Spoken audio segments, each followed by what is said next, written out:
আউযুবিল্লাহি মিনাশ শাইতানির রাজিম বিসমিল্লাহির রহমানির রহিম আসসালাতু আসসালামু আলাইকা ইয়া রাসূলুল কারীম আম্মা বাদ আলহামদুলিল্লাহ। আমার সামনে উপবিষ্ট আমার এক রোগী, বয়স 50 থেকে 55 বছর বয়স হবে। এই রোগীটার সিমটম ছিল মাথা ব্যথা। এই মাথা ব্যথার বয়স ছিল 10 বছর।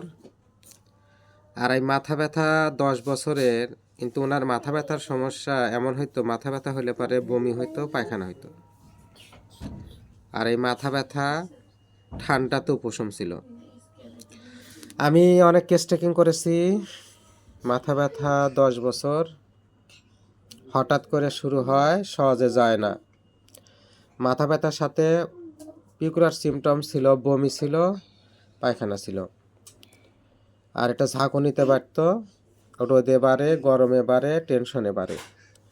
আর ওনার মাথা ব্যথা ঠান্ডাতে উপশম ছিল। তো আমি এই রোগীটাকে ওষুধ দিয়েছিলাম আজকে থেকে 1 মাস আগে।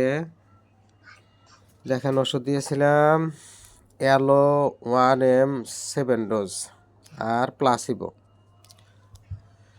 আলহামদুলিল্লাহ, রোগী আমার কাছে আজকে আসছে 16/2/26।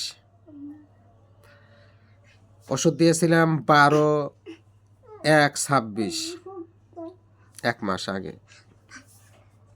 আমি রোগীর কাছে আপনাদের শোনাবো রোগী কি বলে।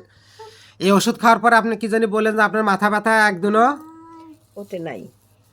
এই 1 মাসের ভিতরে আপনার মাথা ব্যথা একদিনও হয় নাই? না, যে কয়েকদিন ওষুধ খাইছি 1 মাসের ভিতরে আমার মাথা ব্যথা ওঠে নাই। এই 1 মাসের ভিতরে ওনার আর মাথা ব্যথা হয় নাই। আলহামদুলিল্লাহ। তাহলে treat the patient not the disease.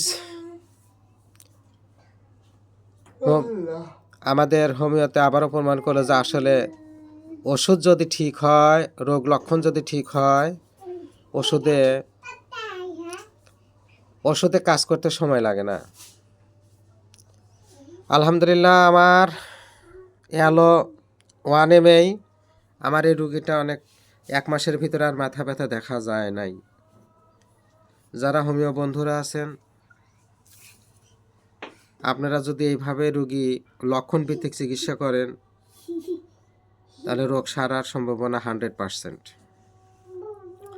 দোয়া করবেন আমার জন্য, আমি যেন লক্ষণ ভিত্তিক চিকিৎসা করতে পারি এবং টোটালিটি সিমটমের উপরে যেন চিকিৎসা করতে পারি। আর আমার এই রোগীটার জন্য দোয়া করবেন, আল্লাহ পাক যেন ওনার মাথা ব্যথা আর যেন কখনোই ফিরে না আসে। সবার কাছে দোয়া চাই। আসসালামু আলাইকুম ওয়া রাহমাতুল্লাহ।